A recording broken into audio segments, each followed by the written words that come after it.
Hello friends, welcome back to Mayur's Gujarati to English.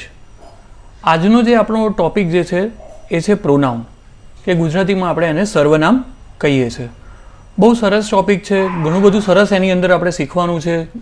પ્રોનાઉનના કેટલા પ્રકાર છે, ડેફિનેશન અને એક્ઝામ્પલની સાથે આપણે શીખીશું અને સમજીશું ફ્રેન્ડ્સ. તો ચલો આપણે સ્ટાર્ટ કરીએ. બેસિકલી પ્રોનાઉનને શું કહેવામાં આવે છે? What is the meaning of pronoun? કે વાક્યની અંદર નાઉનની જગ્યાએ જ્યારે વપરાતો શબ્દ હોય, સીધી સરળ ભાષામાં જો આપણે વાત કરીએ અને સમજીએ કે નાઉન વપરાતો હોય ને એની જગ્યાએ આપણે કોઈ બીજા શબ્દનો પ્રયોગ કરીએ, સબસ્ટિટ્યુટ ઓફ એ નાઉન, તો એને પ્રોનાઉન કહેવામાં આવે છે. A pronoun is a word use instead of a noun. આજે કોઈ વાક્ય હોય કે એની અંદર એક જ વસ્તુનું નામ, વ્યક્તિનું કે વસ્તુનું નામ આપણે વારાઘડી દઈએ, એના કરતાં બીજા શબ્દનો પ્રયોગ ને પ્રોનાઉન કહેવામાં આવે છે. દાખલા તરીકે એક્ઝામ્પલ છે તમારી સામે, Ravi is absent. Ravi is absent because Ravi is not well. Because Ravi is not well. ફરીથી લખ્યું રવિનું નામ કે Ravi is absent because Ravi is not well. તો જુઓ, પ્રોનાઉનનો ઉપયોગ કરીને આ વાક્ય ફરીથી કેવી રીતે લખાય? Ravi is absent because he is not well. નામની જગ્યાએ આપણે શેનો ઉપયોગ કર્યો? હીનો. તો he over here in this sentence is a pronoun, સર્વનામ. ક્લિયર? હવે આપણે જેટલા પ્રોનાઉન્સ છે એ જોઈએ, કયા કયા પ્રોનાઉન છે, કયા પ્રોનાઉનમાં કયા શબ્દનો ઉપયોગ થાય છે, અને સેન્ટેન્સીસ જોઈએ તો આપણને વધારે આઈડિયા આવશે. બેસિક લર્નર્સ, બહુ સરસ અને ઇન્ટરેસ્ટિંગ ચેપ્ટર છે આ. તમારી નોટ્સ રેડી રાખજો. વિડીયો તમને લાગે ત્યાં આગળ પોઝ કરજો, નોટ્સ બધી નોટ ડાઉન કરજો, કારણ કે ખૂબ જ સરસ સારી રીતે મારા બેસ્ટ પોસિબલ એફર્ટ્સ હશે કે હું તમને આ પ્રોનાઉનનો આખો આ ચેપ્ટર તમારું આજે ક્લિયર કરી દઉં, કે જેથી કરીને તમને કોઈ પણ જાતની તકલીફ ઇન ફ્યુચર ના આવે અને તમે બધા પ્રોનાઉનથી વાકેફ થઈ જાઓ. હવે સૌથી પહેલું પ્રોનાઉનનો પ્રકાર છે કે જે છે પર્સનલ પ્રોનાઉન. આને સબ્જેક્ટિવ પ્રોનાઉન પણ કહેવામાં આવે છે. બેસિક લર્નર્સ, એ ખાસ તમે ધ્યાન રાખજો. It acts as a subject in a sentence. સેન્ટેન્સની અંદર જે ભાગ જે હોય છે આપણા સબ્જેક્ટ અને પ્રેડિકેટનો, આપણે જે પહેલાં શીખ્યા હતા, તો જે આ પર્સનલ પ્રોનાઉન કે સબ્જેક્ટિવ પ્રોનાઉન જે છે, it acts as a subject in a sentence. Subject તરીકેનો ભાગ ભજવતું હોય છે. It is also known as a subjective pronoun. Personal pronoun પણ કહેવામાં આવે છે અને સબ્જેક્ટિવ પ્રોનાઉન પણ કહેવામાં આવે છે. તો ચલો આપણે જોઈએ કે કયા કયા શબ્દોનો પ્રયોગ થતો હોય છે આની અંદર. કે જેમ કે ફર્સ્ટ પર્સન, સેકન્ડ પર્સન આપણે જે શીખ્યા હતા એ રીતે છે. હી, શી, આઈ, યુ, ધે, વી. આપણે જે સિંગ્યુલર અને પ્લુરલ ફોર્મ વાળું જે આપણે શીખ્યા હતા ફર્સ્ટ પર્સન, સેકન્ડ પર્સન વાળો આપણા ચેપ્ટરની અંદર, તો એ રીતે જે આ શબ્દ આવતા હોય સબ્જેક્ટની અંદર, એને પર્સનલ પ્રોનાઉન કહેવામાં આવે છે. ચલો થોડાક બેસિક સરસ અને ઇઝી એક્ઝામ્પલ પણ લીધા છે કે જેથી કરીને તમારો આઈડિયા ક્લિયર થાય. કે પહેલું વાક્ય છે, he is a good man. એ સારો માણસ છે, he is a good man. તો એ વ્યક્તિનું નામ નથી લીધું, પણ એની જગ્યાએ હીનો ઉપયોગ કરવામાં આવ્યો છે. So he over here in this sentence is a personal pronoun. બીજું વાક્ય, she is a good woman. તે સારી સ્ત્રી છે. શી નામ નથી લીધું, પણ એની જગ્યાએ શેનો ઉપયોગ કર્યો છે? શીનો. એટલા માટે ફ્રેન્ડ્સ જો રાઇટ હેન્ડ સાઇડ મેન્શન કર્યું છે કે હી, શી, આઈ, યુ, ધે, વીનો જે પ્રયોગ કરવામાં આવ્યો હોય તો એને આપણે પર્સનલ પ્રોનાઉન કે સબ્જેક્ટિવ પ્રોનાઉન કહીશું. વી આર ગોઈંગ, અમે જઈએ છીએ, તો we over here is a personal pronoun. Coming to the another sentence, you are strong. You are strong. હવે યુ આની અંદર પર્સનલ પ્રોનાઉન છે, પણ ફ્રેન્ડ્સ કદાચ જો તમે first person, second person, third પર્સનનો વિડીયો આખો જોયો હશે ચેપ્ટરનો, તો તમને ખ્યાલ હશે કે યુ જે છે એ આપણે સિંગ્યુલરમાં પણ યુઝ કરીએ છીએ અને યુ પ્લુરલ ફોર્મમાં પણ થતું હોય છે, કે જ્યાં આગળ એક વ્યક્તિની વાત હોય કાં તો એકથી વધુ હોય તો આપણે યુનો પ્રયોગ કરતા હોઈએ છીએ. ચલો બીજું સેન્ટેન્સ, દે આર ગુડ. એ લોકો સારા છે, ધે. તો ફ્રેન્ડ્સ તમે જોજો, he, she, we, you, they, this all are basically a personal pronouns. They are the personal pronouns. It acts as a subject in a sentence. Subject તરીકે વાક્યની અંદર એમનો ઉપયોગ થતો હોય છે. Clear basic learners? આશા રાખું છું કે તમને ખ્યાલ આવ્યો હશે. હવે આપણે બીજું જે છે એ શીખીશું ઓબ્જેક્ટિવ પ્રોનાઉન. ઓકે, હવે આપણે વાત કરીએ ઓબ્જેક્ટિવ પ્રોનાઉનની. ઓબ્જેક્ટિવ શબ્દ આવે એટલે આપણને ખ્યાલ તો આવે જ, કારણ કે જો તમે વિડીયો જોયો હશે ટાઈપ્સ ઓફ સેન્ટેન્સ અને પાર્ટ્સ ઓફ સેન્ટેન્સ, તો એની અંદર ખૂબ જ સરસ સારી રીતે સમજાયું છે કે સેન્ટેન્સના જે પ્રકાર જે છે કે એક તો પહેલે આપણે વાત કરી હતી સબ્જેક્ટ અને પ્રેડિકેટ, બીજું આવે છે સબ્જેક્ટ વર્બ ઓબ્જેક્ટ, રાઈટ, કે દરેકે દરેક વાક્યને આપણે આખું એનાલાઇઝ કર્યું હતું કે સબ્જેક્ટ શું છે, પ્રેડિકેટ શું છે, આની અંદર ઓબ્જેક્ટ પાર્ટ કયો છે, વર્બ કયું છે, હેલ્પિંગ વર્બ કયું છે, મેઇન વર્બ કયું છે. ક્લિયર? અને જો તમે ફ્રેન્ડ્સ એ વિડીયો બેસિક લર્નર્સ કદાચ જો ન જોઈ શક્યા હોય તમે, તો કોઈ વાંધો નથી, હું ડિસ્ક્રિપ્શનની અંદર એની લિંક મેન્શન કરી દઈશ અને આ વિડીયોના આખા લિસ્ટની અંદર એ પાર્ટ્સ ઓફ સેન્ટેન્સ જે વિડીયો જે છે એ તમે ખાસ જોજો, તો તમને ઓબ્જેક્ટિવ પ્રોનાઉન શું છે એ તમને ખૂબ જ સરસ સારી રીતે તમે સમજી શકશો. Objective pronoun, it acts as an object in this sentence. એ કઈ રીતે કયો ભાગ ભજવે છે? Act as an object in this sentence. હવે આપણે બધા જાણીએ છીએ કે સેન્ટેન્સની અંદર object part comes secondary, at the end આવતું હોય છે. ઘણી વખત જે સેન્ટેન્સનું પાર્ટ એન્ડ થતો હોય ત્યાં આગળ વચ્ચે પણ ઓબ્જેક્ટ પાર્ટ યુઝ થતો હોય છે. તો હવે આની અંદર કયા શબ્દો એવા આવે છે કે જેનાથી આપણને ખ્યાલ આવે કે આ એક ઓબ્જેક્ટિવ પાર્ટની અંદર યુઝ કર્યું છે સેન્ટેન્સમાં, કે જેથી કરીને આપણે એને ઓબ્જેક્ટિવ પ્રોનાઉન કહી શકીએ. તો શબ્દો છે ફ્રેન્ડ્સ એના હિમ, હર, મી, યુ, ધેમ, અસ. આ બધા શબ્દોનો પ્રયોગ જો સેન્ટેન્સના પ્રેડિકેટ પાર્ટમાં ઓબ્જેક્ટમાં કરવામાં આવ્યો હોય તો આપણને ખ્યાલ આવે કે આ એક ઓબ્જેક્ટિવ પ્રોનાઉન તરીકે આનો ઉપયોગ થયો છે. ક્લિયર? ચલો એક્ઝામ્પલ દ્વારા સમજીએ. Anurag is with us. Anurag અમારી સાથે છે. પ્રેઝન્ટનું આ વાક્ય છે. તો અસ જે છે U S us, that is an objective pronoun. Objective પાર્ટમાં યુઝ થયો છે અને શબ્દ પણ એ છે, તો તમને ખ્યાલ આવી ગયો હશે. બહુ જ ઇઝી એક્ઝામ્પલ લીધું છે. બીજું એક્ઝામ્પલ છે Anurag is with you. That is also understood.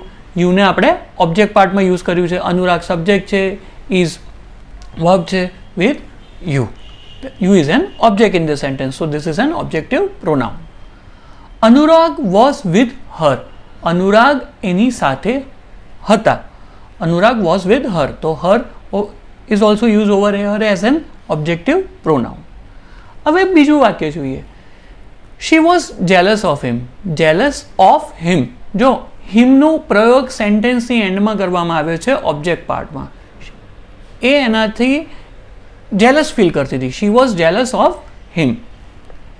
બીજું વાક્ય જોઈએ. It also teaches us about human nature. તો ગાઈઝ જો આની અંદર અસનો પ્રયોગ વચ્ચે કરવામાં આવ્યો છે, બટ અસથી આખું ઓબ્જેક્ટિવ પાર્ટ સેન્ટેન્સનું સ્ટાર્ટ થાય છે. It also teaches us about human nature.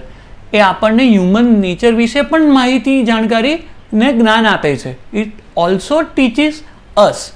So us over here in this particular sentence is an objective pronoun. And guys, બીજું બેસિક લર્નર્સ, તમે એક વસ્તુ બીજી જોઈ હશે કે ઓબ્જેક્ટની આગળ શું વાપર્યું છે? N object. વાય? આપણે ઓલું જે ફર્સ્ટ લેક્ચરમાં શીખ્યા હતા AEIOU હોય તો આપણે જે 5 વોવેલ્સ છે એની આગળ આપણે એનનો ઉપયોગ કરતા હોઈએ છીએ. ક્લિયર? ચલો, આઈ હોપ કે ઓબ્જેક્ટિવ પ્રોનાઉન આપણને ખ્યાલ આવ્યો હશે. હવે આપણે બીજું શીખીએ પોઝેસિવ પ્રોનાઉન. હવે ફ્રેન્ડ્સ આપણે વાત કરીએ પોઝેસિવ પ્રોનાઉનની. હવે આ પોઝેસિવ પ્રોનાઉન શું છે? તો સાદા શબ્દોમાં આપણે સમજીએ તો એ આપણને માલિકી બતાવે છે, માલિકી આપણને સૂચવે છે કોઈ વસ્તુની. એને પોઝેસિવ પ્રોનાઉન કહેવામાં આવે છે. It shows that something belongs to someone. એ આપણને બતાવે છે, આપણને કહે છે કે કોઈ વસ્તુ છે કોઈ વ્યક્તિને બિલોંગ કરતી હોય છે. એને પોઝેસિવ પ્રોનાઉન કહેવામાં આવે છે. સૌથી પહેલાં તો આપણે આ સમજ્યા. હવે પોઝેસિવ પ્રોનાઉનમાં વપરાતા શબ્દો વિશે થોડીક વાત કરીએ કે કયા કયા શબ્દોનો વપરાશ થયો હોય વાક્યની અંદર, તો આપણને ખ્યાલ આવે કે આ શબ્દોનો પોઝેસિવ પ્રોનાઉન તરીકે સેન્ટેન્સની અંદર ઉપયોગ થયો છે.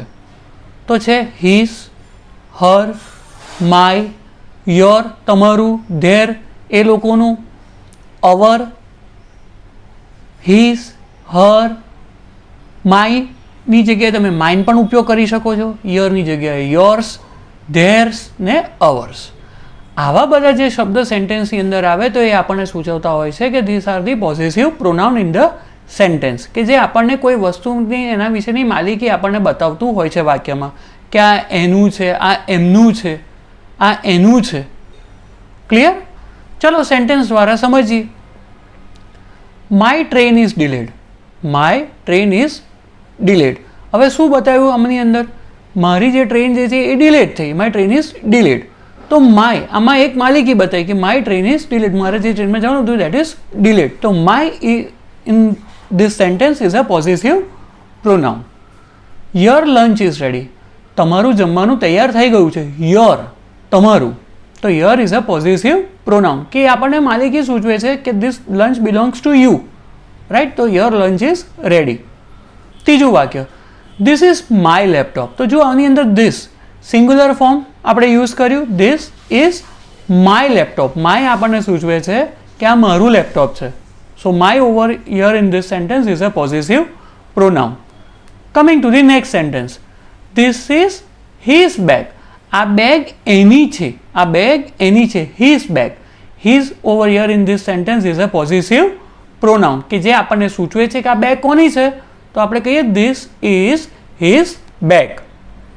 બીજું sentence, this fruits are mine.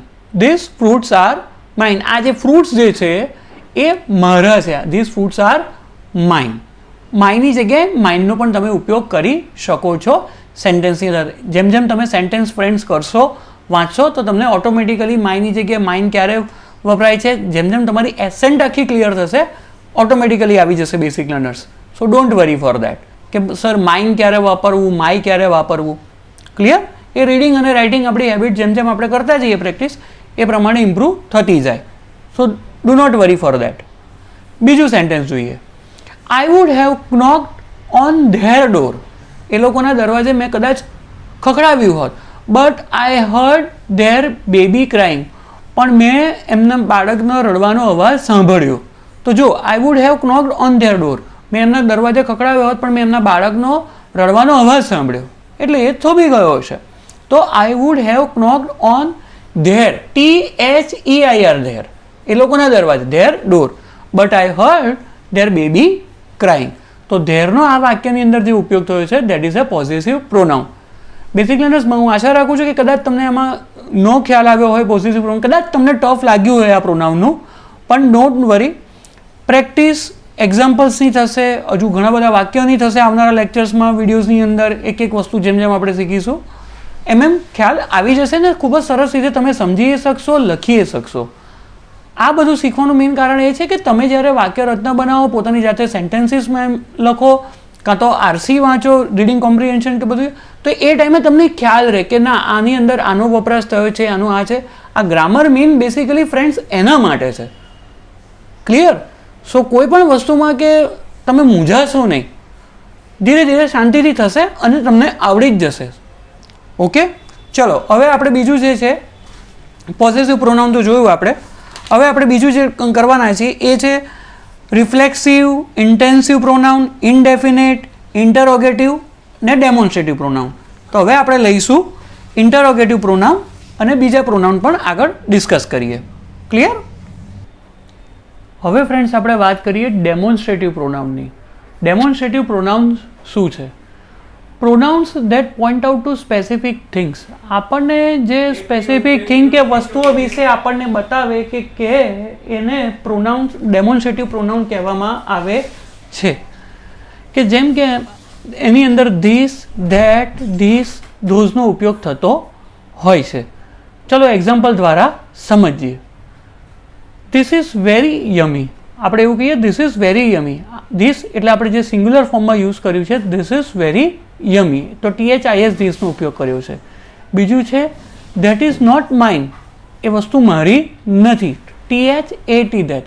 તો ફ્રેન્ડ્સ તમે એક વસ્તુ જોજો ડેમોન્સ્ટ્રેટિવ પ્રોનાઉનમાં કે જે ડેફિનેશનમાં લખ્યું છે એક સિંગલ વન લાઇનની અંદર કે pronouns that point out to specific things. કોઈ સ્પેસિફિક વસ્તુ વિશે આપણને કહેવામાં આવે છે, એટલા માટે આની અંદર ઉપયોગ કરવામાં ધીસ, ધેટ, ધીસ અને ધોઝનો કરવામાં આવે છે. ચલો ત્રીજું વાક્ય, those belongs to Anurag. Those belongs કોઈ વસ્તુની વાત હશે તો એવું કહેવામાં આવ્યું કે ધોઝ બિલોંગ્સ ટુ અનુરાગ, કે એ અનુરાગનું છે. શું પણ કે ધોઝ બિલોંગ્સ ટુ અનુરાગ. તો ધોઝ જે આની અંદર જે છે દેટ ઇઝ અ ડેમોન્સ્ટ્રેટિવ પ્રોનાઉન. બીજું વાક્ય, you will have to get your own chair. You will have to get your own chair. તમારે તમારી જાતે પોતાની ખુરશી લેવી પડશે. ધીસ ઇઝ માઇન, આ મારી છે.